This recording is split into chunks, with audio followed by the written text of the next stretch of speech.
Part 2. I don't know about y'all, but I'm so excited. So welcome back. This is part 2 of Stairs in the Woods. I know y'all been waiting. If you haven't watched part 1, go watch part 1 right now. Do it right now, because you will not understand what's happening. It's gonna be linked here or here. I'm not really sure, but it'll be there. Go do that first, then come back to this video. But we're just basically gonna jump right in. As always, first we give credit where credit is due. The original author of this Reddit thread that I'll be reading is Search and Rescue Woods on Reddit. And I found this through Wendigoon's videos, so Slay King.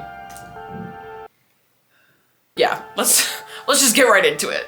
I apologize for the short update, guys. Things have gotten a little crazy around here. I really appreciate all the support you guys have given me. And while I only have a couple stories to share with you, I'll be interested to see what you guys think. One of the vets at the training op reads No Sleep, and he recognized my stories. So he asked if he could share something he noticed about the stairs, and some thoughts he had. I'm really glad you decided to share these.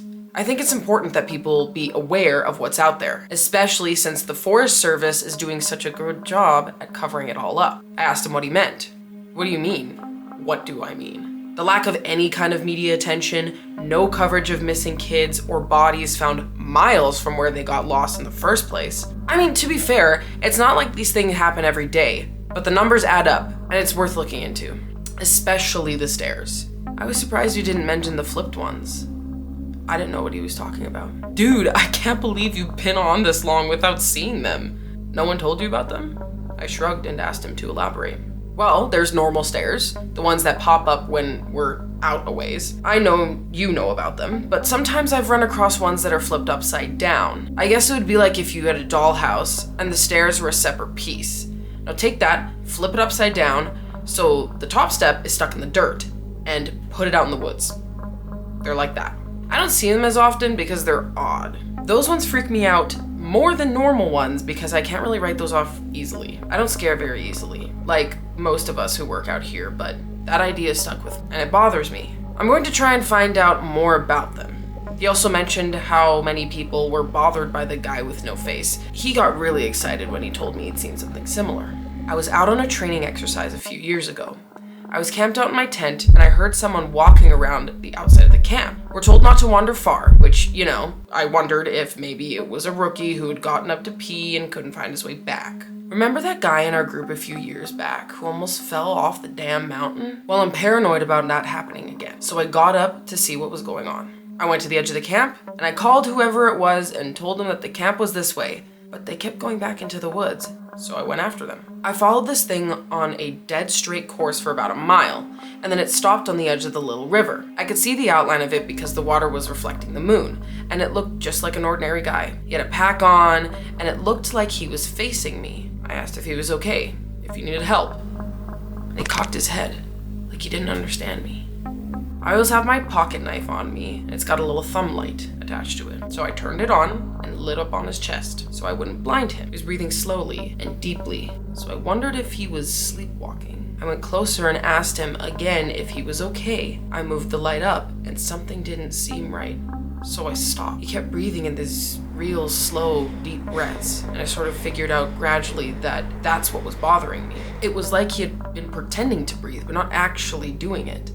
His breaths were too even and deep, and all his movements were exaggerated, like his shoulders and chest going up and down. I told him to identify himself, and he made this muffled noise. I moved the light up, and I kid you not, this guy had no face, just smooth skin. I freaked out, and I sort of fumbled my light, but I saw him move toward me, but he didn't actually move. I don't know how to explain it, but 1 second, he was at the edge of the river, and the next, he was 5 feet in front of me. I never looked away or blinked. It was like he moved so fast my brain couldn't keep up. I tripped and fell on my ass, and I could see that this line opened up in his throat. It stretched up to his ears and his head tilted back, and he smiled at me with his throat. There wasn't any blood, just this gaping dark hole, and I swear, he smiled at me with this gash in his throat, and I got up and I just ran as fast as I could back to camp. I calmed down when I got back to camp. Fire was still going, and I guess that pack mentality of being with other people made me stop and breathe a little.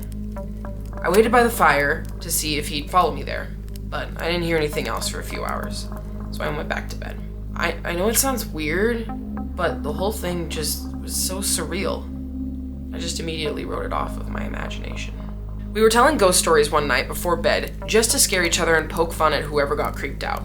Most of the time it's just rookies, but one woman told a story that actually managed to get under my skin a little bit. She said it was true. Then again, every ghost story told around a campfire is true. Somehow though, I don't think she was making it up. She said that when she was a kid, she and her friend used to go out into the woods behind her house a lot. She lived in northern Maine, and there were a lot of dense, unpopulated national forest. She said the woods up there aren't like they are here. They're so thick in places that trees block out the sun almost completely. She said it was never really talked about, but they always knew not to go more than a mile or two beyond their homes. The adults never said why, but it was an unspoken rule that no one ventured out that far. She said one summer that there were a series of awful storms that blew down a lot of trees and set one part of the forest a few miles behind her house on fire. Fire crews got it under control, and she said some of them came back not quite the same. It was like they had been to war. You could tell who'd really gotten scared because they had this look on their faces. I think it's called shell shock. They didn't smile or say anything. If you went up to them, most of them just left town as soon as everything was over. I asked my parents about it, but they said they didn't know what I was talking about. Once everyone was told the woods were safe again, my friend and I decided to try and hike out there to where the fire had been. But we didn't tell our parents where we were going. We hiked out about 2 miles or so, and we started to see burnt trees and stuff. I remember my friend got really upset because we found a skeleton of a deer curled up under a tree, and I practically had to drag her away. She wanted to bury it, but I didn't want her touching it because its antlers were weird. I can't remember why, I just remember thinking that there was something wrong with them, and I didn't want either of us going near it. The farther we went, the more burnt everything got. Eventually, there were no standing trees, and it was like being on another planet. Almost nothing green, just brown and black everywhere. We were standing there looking at it all, and we both heard someone shouting in the distance. I panicked because I thought it was my dad, and that he had come to tell me that I was grounded. My friend broke off and went to hide behind a big rock because she said she didn't want to get caught out here. Her parents had forbidden her to come out into the woods at all, and she lied and told them that we were going to a movie. I followed her, and we kept listening. I could hear this voice getting closer, and I realized they were calling for help. I thought maybe it was some hiker had gotten lost and needed directions back to town. That used to happen all the time, so I was used to helping people out. I heard him following my voice, so I kept calling out until I saw him running in the distance. He got closer, and I could see that his face was all red. I told my friend to give me her pack because she had a first aid kit. She made this noise like she was grossed out, and she asked me if I saw his face. I told her to shut up, and I jogged up to meet him. I could see that his nose and lips and part of his forehead were all gone. It was like they had been sliced clean off. He was bleeding badly, and I saw that his knees of his pants were red too. I took a step back, but I was too scared to move much. And he grabbed my shoulders. He jerked back. He started babbling, and I couldn't tell what he had been saying, except that he asked how long he'd been gone. He asked me where his unit was, and I just shook my head. He looked me over, he saw my Walkman, and he screamed. He just kept babbling and touching his face, and I realized he wasn't wearing the right clothing. He was just some kind of a weird gray cloth jacket and almost formal pants on. And the jacket had these weird buttons and red borders on it. I kept shaking my head, and I told him I couldn't understand what he was saying. I went to open the first aid kit and he just screamed again. And he said the only thing I could really understand: "Don't touch me, you'll make me go back there." After that, he ran off, and I could hear him screaming the whole time. When I couldn't hear him anymore, I turned around. My friend was crying. I just turned around and started walking back toward town. She asked me over and over what had happened, who that was. I didn't say anything. When we got home, I told her I didn't want to play in the woods with her anymore. We're still friends, but we don't talk about that guy. Not ever. It's been way too long since I posted an update, and I'm sorry about that. There was also some confusion about the new formatting requirements on the board, which I've cleared up. So the next few stories are going to be posted a little differently. They'll be in a chronological order, and I'll do my best to tie them into each other as much as I can, just so it doesn't skip around as much. A guy with Down syndrome in his 20s went missing after his family lost sight of him on a major path. That was odd in and of itself because this guy never left his mom's side. She was absolutely convinced he'd been kidnapped. And unfortunately, a ranger who isn't in the park anymore insinuated that no one was going to kidnap someone, well, with that kind of disability. Not very tactful. We wasted a lot of time trying to calm her down, enough to get information about him. And then we put out an official missing persons call. Because of the urgency of the situation and him being mostly unable to function alone, we had local police come up and help us. We didn't find him the first night, which was heartbreaking. We assumed he had just kept wandering and was staying ahead of us. We brought out helis the next day and they spotted him in a little canyon. I helped bring him back up and he was in really bad shape. And I think we all knew he wasn't gonna make it. He'd fallen and broken his spine and couldn't feel his lower half. He'd also broken both of his legs, one at the femur, and he'd lost a lot of blood. He was confused and scared. Well, he was alone, so he probably exacerbated the injuries by dragging himself a little ways. I know, it sounds awful, but while I was riding in the copter with him, I asked him why he'd wandered off. I just wanted something to tell his mother, to let her know it wasn't her fault, because he was fading fast and I didn't think she'd get a chance to ask him herself. He was crying and he said something about the sad little boy. And I wanted him to come play, and he said the little boy wanted to trade so he could come home. And then he closed his eyes, and when he woke up again, he was in the canyon. I'm not sure that's exactly what he said, but it was what I thought the gist of it was. He kept crying, asking where his mommy was, and I held his hand and tried my best to keep his calm. It was cold out there. He kept saying that. It was cold out there. My legs were frozen. It was cold out there. It was cold in me. He was getting even weaker and he eventually stopped talking and he closed his eyes for a while. Then, when we were about 5 minutes from the hospital, he looked right at me with those big tears running down his face and he said, "Mama won't see me no more. Love Mama. Wish she was here." And he closed his eyes and just never woke up. Because of how badly it affected me, I reached out to a senior ranger who ended up helping me through it. As time went on and we got to know each other, he ended up sharing one of his own stories with me. It was disturbing. I think this must have happened before you got here, because I think if it happened while you were here, you would have remembered it. I know it didn't end up on the news for some reason, but I think most people who've been here long enough know about it. The park sold off a portion of the land to a logging company, and it was a really controversial thing, but it wasn't that large or old of a plot. And it was right after the recession, so we needed cash badly. Anyway, they were feeling this plot of land, and we got a call that we needed to get our supervisors out right away. I don't know why, but they ended up sending me and a few other guys along with the heads. We got there, and all the guys are crowded around a tree that they've just cut down. They're all pissed off and freaking out, and the foreman comes over and says he wants to know what we're up to. What the hell y'all think this is? Some kind of sick joke? You got a lot of nerve pulling this. We bought this land fair and square.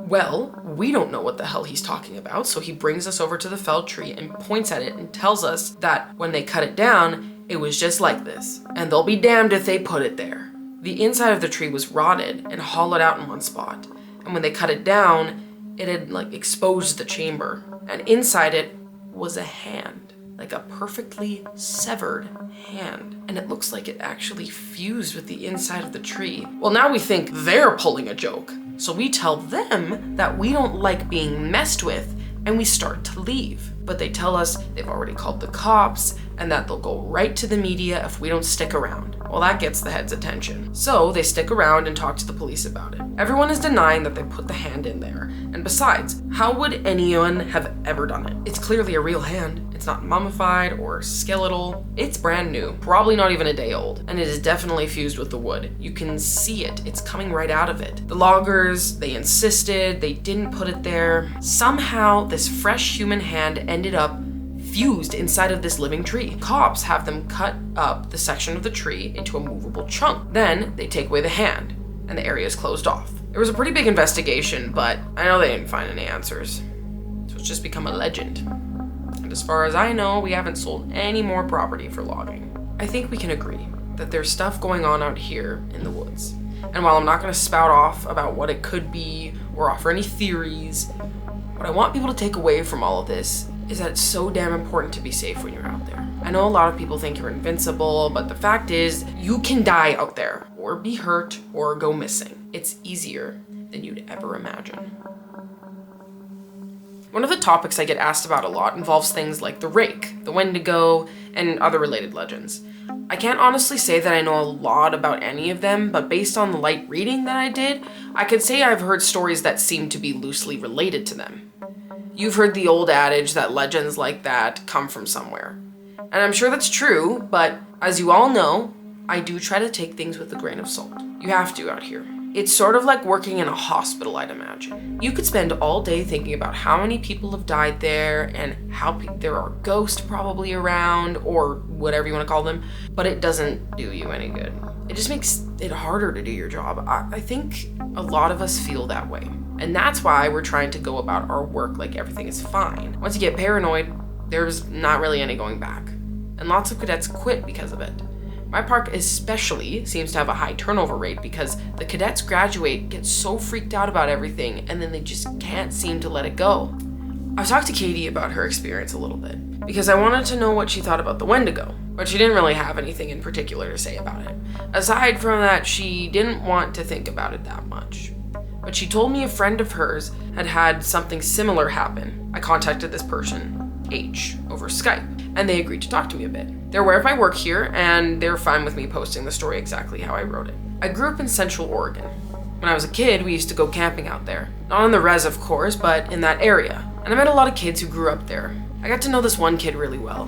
His name was Nolan, and he ended up hanging out a lot with our families when we were in the area. We'd camp out for about 2 weeks, so we were out there for a long time. I asked him if he had camped in an RV. Yeah, my dad had one, so I guess it wasn't really camping, but we'd take our tents out and stuff and set them up away from the camp most nights. I didn't like sleeping in there because I like being outside. We talked for a second about camping. So anyway, one year, Nolan and I were out there. I think we must have been like 12 or so. We wanted to go out and camp near the river because I wanted to try night fishing. I think we must have been about 1/3 of a mile from the main camp. Far enough away that we couldn't hear or see anyone else. What I do remember is that at some point he looked over my shoulder at the river and asked me if I could see anything. The way our camp was set up, we were about 10 feet from the river, and we were at the widest point, so it was probably about 20 feet to the other bank. It gets hot up there in the summer, but water's still cold, which is important. I looked over my shoulder and I could see something wading in the river on the other side. From where we were, it looked like a deer, but we couldn't really tell. So I got up closer and I saw a pair of antlers, so I figured it was a buck. But I thought it was weird that it was wading into the water, and it was definitely heading for us, and I asked Nolan what he thought we should do.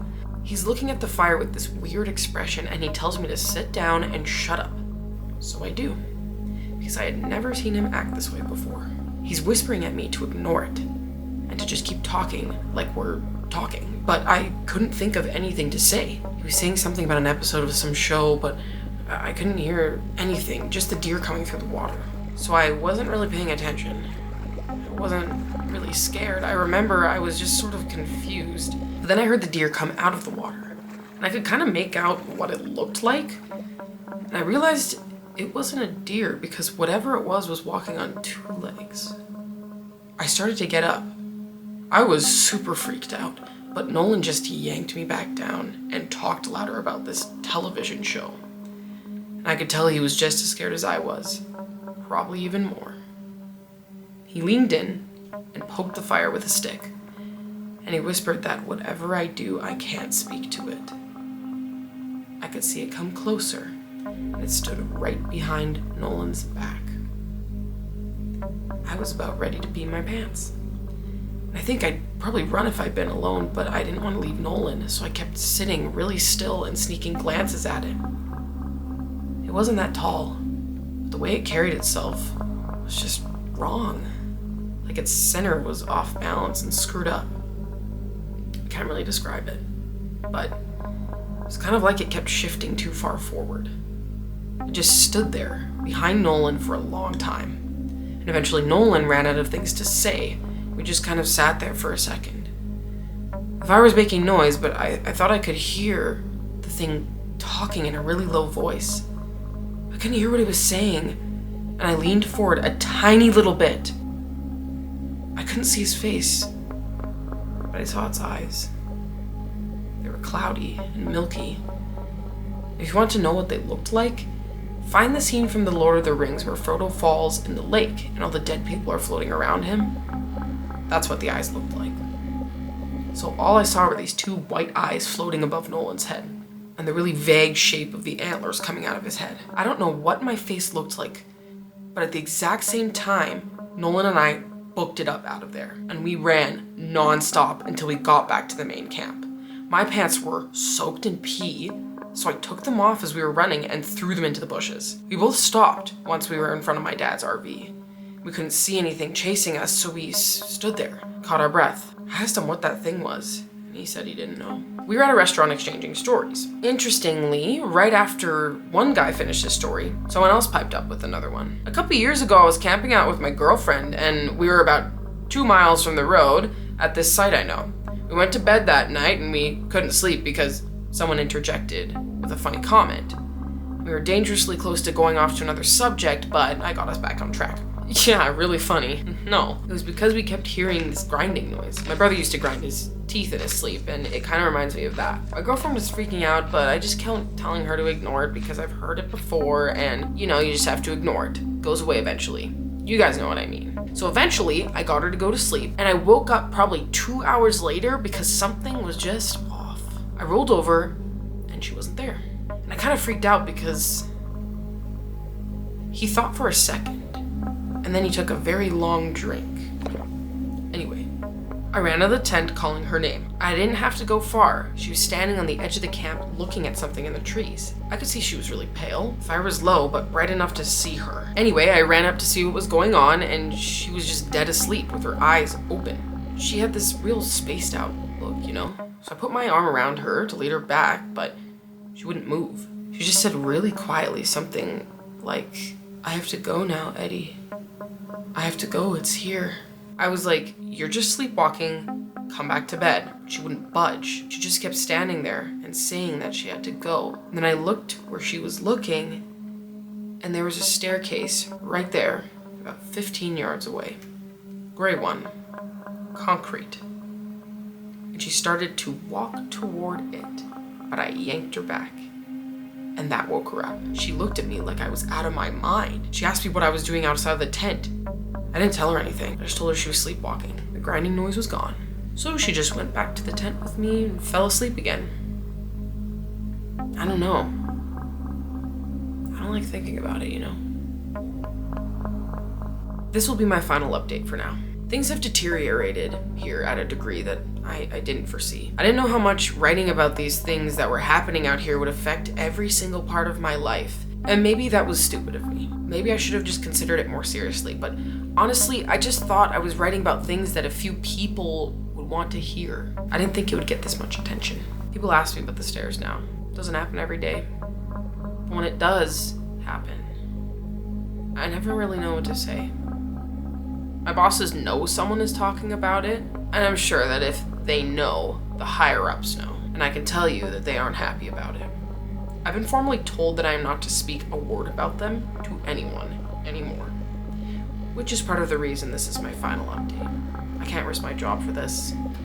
As much as it's been wonderful to get a lot of these things off my mind, I still do love my work, and I need to be out here. If anything, my being aware of what's really going on is enough reason to stick it out. I may not be able to tell people that they're out here, but if I see them, I can direct traffic somewhere else. Because the amount of attention the stories have gotten, I've heard a lot of stories being swapped back and forth. I've heard so many I can't even remember most of them. The ones I do remember are the ones I wish I could forget. One story that's made the rounds here was about a young woman who disappeared upstate. Initially, everyone assumed that she was a runaway. She didn't come from a great home life, and so it really wasn't any surprise that she had cut and run. People started coming forward saying that she'd been seen around the park shortly before she vanished. So some of the rangers in the area were sent out to make sure she hadn't hung herself or something on any of the back trails.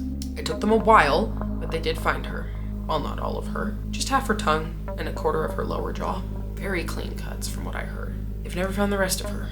A young couple out for a hike in the rocky area of my park reported to me yesterday that they had seen something strange out on a peak I'm very familiar with. They were taking turns looking through a pair of binoculars when the man noticed a hiker climbing up at a very steep part of the cliff face. He watched the man scale the slope, and it didn't occur to him until the incident was over that this person had no climbing gear. When the climber reached the top of the peak, which was about 5 miles away, They turned and faced the young man. He said whoever, or whatever this person was looking right at him. The climber waved in an exaggerated manner before snapping in half at the waist, sideways, and leaping off the peak. The young man didn't see where the climber landed. I sent them on their way with assurances that I'd check it out. I lied. I won't be turning in the report because there are about 10 others exactly like it. The climber is well known in this area. I don't question it anymore.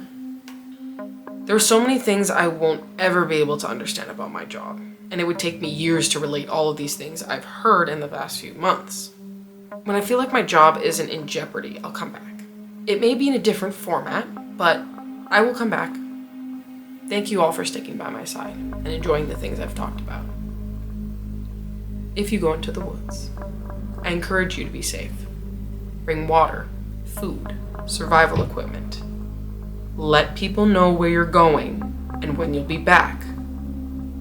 Don't go on uncharted paths unless you know exactly what you're doing. And above all, don't touch them. Don't look at them. And don't go up them.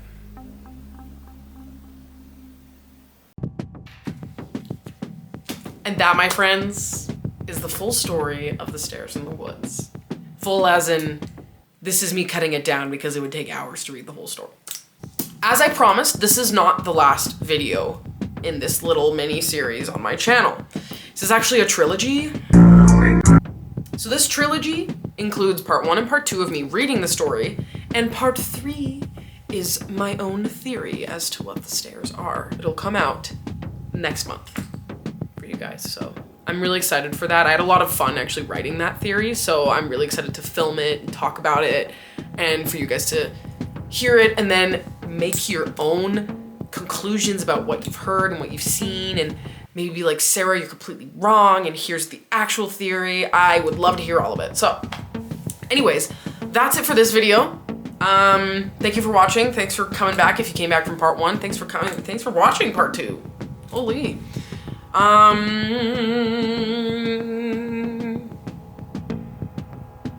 That's all, folks.